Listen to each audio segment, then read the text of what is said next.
UCLA is a university with unlimited possibilities for students that desire world-class academics and research, unmatched diversity, incredible cultural and social opportunities, successful alumni and career networking, first-class campus facilities, plus America's top intercollegiate sports teams.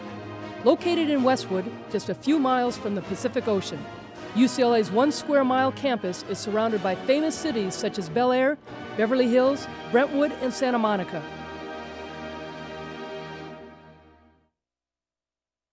Hi everybody, and welcome to Westwood for UCLA Bruin Talk. Alongside Allison Taylor, I'm Dave Marcus. We think you're really going to enjoy this week's show. Before we meet our first guests, let's take a look at the upcoming events.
UCLA tennis is on a roll, and the men's tennis team goes into the upcoming NCAA tournament as the #1 seed in the entire bracket. A couple of guys who are the reasons why are with us today. Marcus Giron and Clay Thompson. Welcome to UCLA Bruin Talk. Thank you for having us. What a target, Clay, you guys have got. 24-1 on the year, winners of the Pac-12 championship and tournament. It's been pretty good so far, hasn't it? Yeah, it's really exciting. And we have lived up to all the goals that we set for the beginning of the season, and we're really excited to keep it going. Marcus, how does that translate into NCAA tournament success? Everyone's gunning for you. Yeah, but it's good. We're really focused going out there, and we're excited to be #1 going into the tournament, but our real goal is to be #1 at the end of the tournament. Clay, the Bruins haven't won a championship since 2005. You guys have got to feel the pressure being that #1 seed. Coach Billy Martin in his 30th year on the staff, 20th year as the head coach. You've got to feel confident with him coaching you guys. Definitely. I mean, he's been through it all, and we want to do the best we can to get him that championship, because we know right now he only has one, and it would be great for him to add another one to his resume. I mean, we want to do it for him, definitely. We mentioned the #1 seed, first time since 1999. Marcos, you're playing at home on the first weekend of the tournament. That's got to be a big lift for you. Yeah, no, it's always great playing at home in front of our home crowd, and we're excited to do so. And hopefully we can get the first few wins under our belt and go to Illinois and do well there. That's going to be on May 10th when the tournament starts. The women's tournament starts on May 11th. They're also at home at the LA Tennis Center. So you have a chance to get a lot of Bruin fans out there to see UCLA play. Definitely. And it's a good opportunity so that we can play first and they can come out to our match and support us, and then we can kind of do the same on theirs when they play on Sunday after we're already done. How important is that to have the support of the women's side? I mean, it's nice, especially with tennis, where we really don't know what the attendance is going to be like. We can rely on at least 10 to 11 people to come out, and really, I mean, as funny as that sounds, it really does make a difference, especially when they're Bruin tennis players themselves, and they really care about cheering us on and giving us support. Clay, you were the #1 singles player leading up into the tournament last year. How do you think that experience is going to help you this year, and not only for yourself but your teammates as well? Definitely. I mean, that was a great experience for me last year to really get that opportunity to play that high. And this year, playing at #5, I just feel a lot more confident down there, and I just feel like I can kind of provide like a rock and an anchor for the guys back there, and just really get the guys going. Marcos, the NCAAs have a team aspect to it, of course. Bruin's looking to win the national title, and then there are individuals also. You're playing singles and doubles. Clay is also. It's a real team event when you have to get those points on the singles and on the doubles side. Oh, absolutely. going out to every match, you're really wanting to win, especially not just for yourself, but for your teammates. I mean, sometimes when you lose a match, it's hard to look your teammates into their eyes until you win the next match. Well, an important part, though, of college tennis is being a cheerleader for your colleagues. So even if you lose your match, you got to get out there and still cheer the other guys on. Oh yeah, you have to support them completely until the end of the match, because since it is a team event, not one match makes a difference, or every match makes a difference, but just losing one match isn't the end of the world. And since I really trust my teammates, they're very strong players. I'm glad to have them on our team, and I feel like they will come out on top. Clay, you guys finished with a tournament championship win over USC up in Ojai at the Pac-12. You beat USC at the end of the season. Great momentum going into postseason. Definitely. Especially since last year we lost to USC, 3 times, and to lose to them that many times and then come back this year and beat them that many times, it's a great feeling. It's kind of like revenge, sort of. And also the Pac-12 tournament at the beginning of the year, Coach Martin really set that as a goal. And to accomplish that, it feels really good. It feels like we really worked for something. Marcos, going ahead into the tournament as well, you play singles and doubles. Is there one that you prefer? Well, I really enjoy both, and I myself, I really enjoy, I don't know, I guess I don't really, there's not one in particular that I prefer, but I find myself, I feel like I'm a stronger singles player than doubles player, but I really try to do my best out there on both sides. Clay, you mentioned at the start of our chat that you've achieved all your regular season goals and, of course, winning the Pac-12 tournament. How does that translate into NCAA success? Is it a tendency to kind of sit back and be satisfied with what you've done so far? It's kind of a weird transition because, I mean, you are a little in shock and kind of in awe that you were able to accomplish these goals, and you kind of want to sit back for a little bit and be like, oh, that was great. But it makes you hungry for the rest of it too, because you've tasted a bit of success, and you want more, the ultimate success, which is winning the NCAA tournament. And so I think we're all really fired up and excited for that. But at the same time, it's tough to set a goal for NCAAs because you want to say you want to win the whole thing, but it's kind of an ambitious goal, obviously. So we're just going to do our best, and we're really hoping that we can come away with the title. But it's a long season in college tennis. You start with fall tournaments. Of course, you play in the summer, and then you start with fall tournaments, and then it leads up to the regular tournaments in the springtime.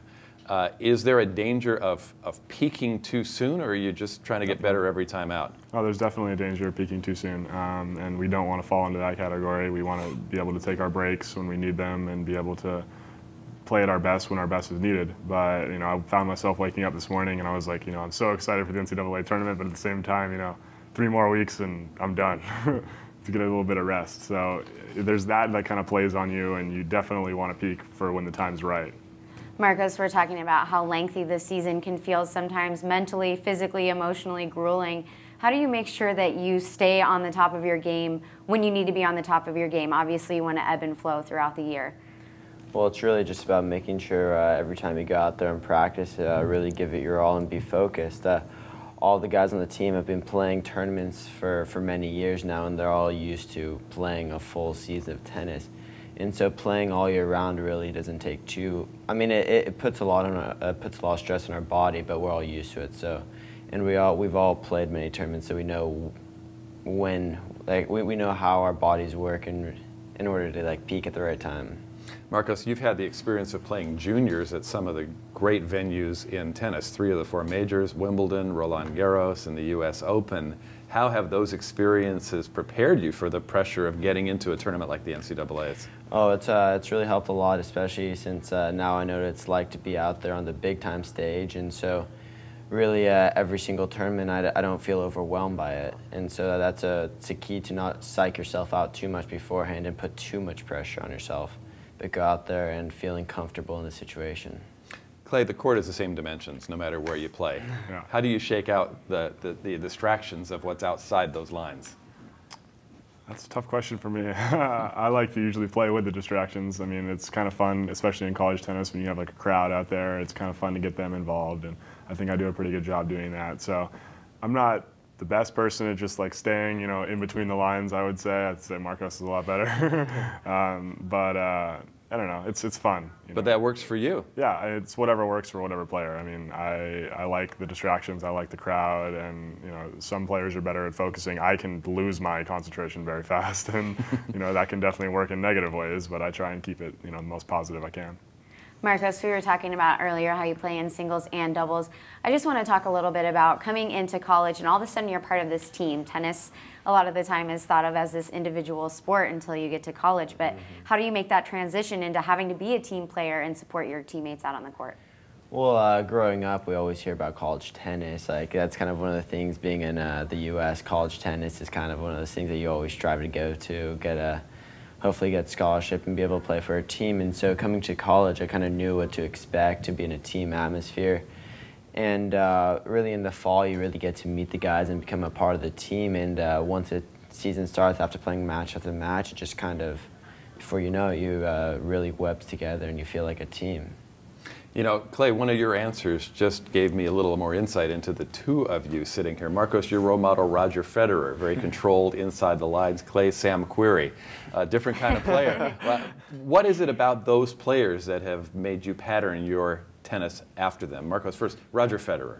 Well, I mean, how can you not like Roger Federer? He's so composed out there, and he's really an unbelievable player. I mean, and so I really feel like, for me, I play my best when I'm focused on my match and not distracted by what's going on around me, and really just take point after point after point and make sure I stay on top of my opponents. Clay, Sam Querrey, rising star, not known as much as Roger Federer or Rafael Nadal, not the top marquee name, but what is it about his game that has helped you pattern your own life? I just think it's a very similar game to the one that I want to play eventually. It's a big serve, big forehand, and I really admired the way that he came out of high school and just went to the pros. But yeah, I mean, I obviously admire Roger Federer and all the top pros as well. I just really felt a connection with his game and my own, and I've had the chance to meet him and play with him a few times, and he's a very nice guy, and so I just admire that type of person. What's the experience like for you as you watch those pros play, mostly on TV, although I know you've seen them a lot in person, you've played with them in person. What's it like when you're just one of the viewing public watching them on TV? It's interesting because, you have played with them before and you feel that you can definitely play that style as well. So it kind of gives you some hope, that you could one day be on that TV. So that's great. And, it's a lot of fun. I love watching tennis and just trying to learn from every experience and every match that I watch. Marcos, you finished with 20+ wins this season, which is incredible. We're talking about your role models, but do you hope one day that maybe you're a role model for a young kid? Oh, absolutely. Ever since I was a young kid, I've always dreamed about being on that TV screen playing tennis, hopefully making a living in that. So every time I go out there, I really want to work hard and hopefully get to the ultimate goal of being one of the top players in the world in tennis. As we head toward the NCAAs, what's the key for you? What do you need to do to be successful as we move forward? For me, my game revolves around just like my footwork and my serve. If I serve really well, my entire game really comes together.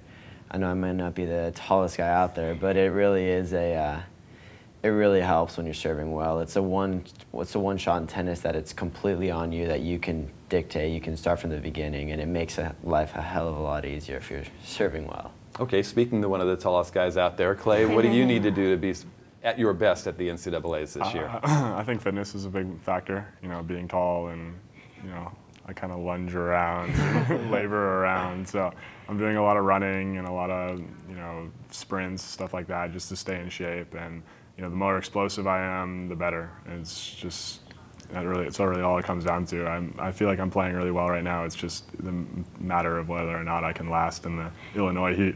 We talked about the great experience of Billy Martin. How important is it that he's been there before? Very important. He has done everything pretty much there is to do as a tennis player. He's been incredible college player, and one of the best juniors of all time, and probably like top 30, top 40 in the world in pros. So I mean, he knows everything, and just for him to be on your court and just for him to give a little bit of wisdom and insight that he knows what it's like to be in that situation, and it's great. It gives you a lot of confidence as a player. And Marcos, you're looking forward to that Illinois heat? Oh, I love it. I love the heat. He likes it a lot better than I do. Well, gentlemen, best of luck to you. Congratulations on a spectacular season so far. I know a lot of Bruin fans will be out there watching you at the LA Tennis Center on May 10th. and hopefully off to the Nationals in Illinois after that. Awesome, thank you. right, Marcos Clay, thanks for joining us. Thanks so much. Thank And you. we'll come right back with more UCLA Bruin Talk after this brief public service announcement.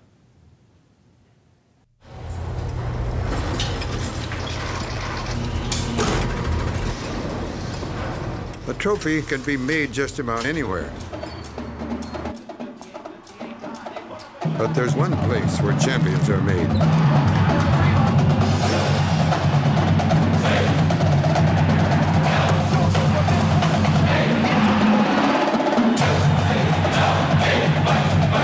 UCLA, champions made here. Hi everybody and welcome back to Bruin Talk. It is now time to honor our Student Athlete of the Week. This week we honor David Berg as our Student Athlete of the Week. In an 11-inning UCLA baseball win over Washington State, Berg led the Bruins by striking out 4 and only allowing 4 hits in the final 3 innings. Earlier in the week, he pitched 7.1 scoreless relief innings against UC Irvine and Oregon, helping the Bruins hold on for 3 more wins. Congratulations, David, and good luck with the rest of the season. If you would like additional information about UCLA athletics, please visit our website at uclabruins.com. And we're very pleased to take a look back at a very successful women's basketball season in 2012-2013. The Bruins went 26-8. Big win over Cal in the Pac-12 semifinals, a team that went to the Final Four and came within 8 seconds of upsetting Stanford for the Pac-12 tournament championship. And a big couple of reasons why the team was so successful. With us today, we have Atonye Nyingifa, who played on the team, had a spectacular year, and assistant coach Shannon Perry. Welcome to Bruin Talk. Thank you. Coach, at the start of the season, the team set forth a lot of goals, and you hit almost all the boxes. It was a really great year, wasn't it? It was a fantastic year. We had a lot of fun. We grew a lot, and it was just amazing to watch them all grow and come together at the right time. Atonye, one of the things that had to be most remarkable is that you led the team in minutes played, a year coming off your second ACL injury. How did you get strong enough to play all those minutes this year? I think it was a combination of my coaching staff pushing me, the athletic trainer getting my legs strong, and just rebuilding every day, working every day, my legs and my power and my strength. So an accumulation of all those things kind of helped me play successful minutes. The Bruins knew they had talent this year, but it was a question of a lot of people coming back off some pretty bad injuries. But you just got better and better and better as the season went on. Could you feel it happening? I think so. Coach challenged us to improve and get better every day in practice, which will show in the games, and I think that's what we did. You know, we worked hard in practice and it showed in the games. Coach, finishing a really strong 3rd in the Pac-12, which is an incredibly difficult conference to play in, that had to have given you a lot of confidence going into the postseason. Definitely. I mean, the Pac-12 has been getting stronger and stronger every year from top to bottom. And just to know that we were that close, especially to Stanford, who, I mean, for the seniors especially, they wanted that so bad. And to know that you were that close, it really gave us great energy and confidence going into the NCAA tournament. One of the things this team did very well this year was play on the road. The Bruins were outstanding away from home. Tell us about the mindset it takes to succeed away from Pauley. I really don't know. I mean, I think Atonye could probably answer that better. I don't know if it's the focus and just having them all together and sequestered, so to speak, and there's not as many distractions, just being here at home and just in the dorms or being pulled by your family, different just distractions. But I think on the road, it's just they have nothing else to think about but basketball and academics. So I don't know if that has anything to do with it. Maybe Atonye, you can attest to. Successful? Yeah, going off of what Coach Shannon said, I just think it's a deeper focus on the road, and I think we have a sense of urgency more on the road because we know we're playing in somebody else's home territory. So I think we get more psyched up, and I think we bring more energy because we're in a harder environment. The Bruins had a chance to do some great things off the court as well. You went to a Broadway show when you played in New York, playing St. John's over in Queens. Things like that are fun, aren't they, when you're on a road trip? Definitely. I think this coaching staff has opened our eyes to a new world of travel, and I think it's it's an experience that many people don't get to get, and I'm just very blessed and thankful to have that opportunity. Coach, part of that experience the coaching staff has helped the players open up to is a new world of serving their community. The Bruins have been involved in some great events, giving away shoes to underprivileged kids. It's important to the staff to build the whole person, not just the player, isn't it? Definitely. We like to say that our program, the young women are givers and not takers. So it's very important for us to just give back to the community that gives us so much, and just to give back to the less fortunate. We went down to a school in Compton called Life Charter School, and just to be able to put shoes, like, first of all, we started by washing their feet. So just to be in a place of submission, to be able to wash someone's feet. And sometimes they were a little reluctant, of course, but then they would just kind of engage and say, okay, I'll put my feet in the water with you as well. So they had a good time just trying to get those kids to open up. Then we put fresh new socks on them, and then fresh new shoes, and then they go out and they're dancing with them, they're playing hoops with them, and their relationships that they have built with these young kids. And they're coming to our campus, and we're going back to serve them in probably a few weeks just to be a part of their banquet. So it's just building that connection with people that are less fortunate, and just a reminder for us that we have so much, and we never want to take it for granted. And the most interesting part of that entire process is the engagement of the kids with the players. And the kids have never had an athlete look them in the eye and engage them in conversation. And just simple things like telling them that they're beautiful or they're valued, or just anything like that, just someone reminding them that they are special. And just even watching our own players, watch them connect with the young people. That was fun for us, just watching them have fun, thinking that maybe it's not as important or it's not really needed, but when they get there, they have a blast and they talk about it for days to come. Atonye, we're talking about how many great things you guys did off the court as well as on the court. But how do you think all of these travel experiences and going down to Compton and hanging out with the kids, how do you think that played into your team's chemistry this year? It looked like you guys really gelled a lot better this year, and I know that it helped on the court. Yeah, I did. I mean, one of the biggest things one of the seniors had to say was that we wanted to build our team chemistry to become a tight-knit, close family. And I think by doing these extracurricular activities outside of basketball, it just helped us build a tighter sisterhood, and we kind of just bonded together, and it builds trust. So that trust goes on the court as well as off the court. So I think all in all that every experience kind of helped us. Atonye, coming back from 2 injuries, you've been on campus a long time. A lot of people think you played with Ann Myers. I don't think you were on the team with her, but you're going to be hopefully coming back next year as a grad student. You'll lose 4 talented seniors off this year's squad, but a lot of eyes are going to be looking to you to be the senior leader next year. Do you relish that role? I do, and I've played it before, and so it's no stranger to me. So even in high school, I think a lot of our teammates were that go-to players. So I'm going to welcome it with open arms, and hopefully my teammates just, pump me up and encourage me to really do my best out there. And I'm going to try to lead my team the best way I can, and with the help of my coaching staff and my teammates. Now, you've been through 3 different coaching staffs. Your recruitment by Kathy Olivier, playing for Nikki Caldwell, now Corey Close, finishing her 2nd year with Coach Perry and a lot of the other coaches. Has it been a comfortable transition for you? You better say yes, your coach is next to you. Oh, I mean, it has, but I'm no stranger to change, as you can tell. Like, I've been through 3 coaching staffs, and it's taught me a lesson. It's taught me how life evolves, and it's made me a stronger person in character. So I'm blessed to have this coaching staff the way they care so much. So I'm just glad that in the end I settled with a really good coaching staff. Coach, Atonye is the kind of person who seems very quiet. Once you get her going, she can talk and express herself, and she expresses herself on the court. But she's very stable. How important is having a real stable leader as this team goes forward? Well, I think that we are blessed to have Atonye from the standpoint, this is the first time I've had a senior be a senior 3 times. So it's been interesting to watch her grow. But she is our go-to. She is the constant. She's a voice of reason. We can always rely on Atonye, and maybe she does seem very calm, but she's very calculating. She's very bright. So she has an opinion, and she's not afraid to express it, but she's also not afraid to, when she's wrong, she's wrong. But I just love her. She's just constant. She's level-headed, and we just know that when we need to get a message across to the team, she's the one we go to. Allison spoke about the chemistry of the team. Let's talk about the chemistry of the coaching staff. This is a very tight-knit group, isn't it? It is. I mean, Corey was very strategic in getting us all here to work for her. I was actually out of coaching, had no intentions of ever coaching again, but that's just Coach Close for you. She has known all of us, and it was very important that she built a staff that was great with trust and that she can rely on and depend upon. So I think that has been part of it. And she's just very intentional about who she brings in and has around her, because the players are the most important people to her. So she's very adamant about having great people that are going to care about them first and foremost.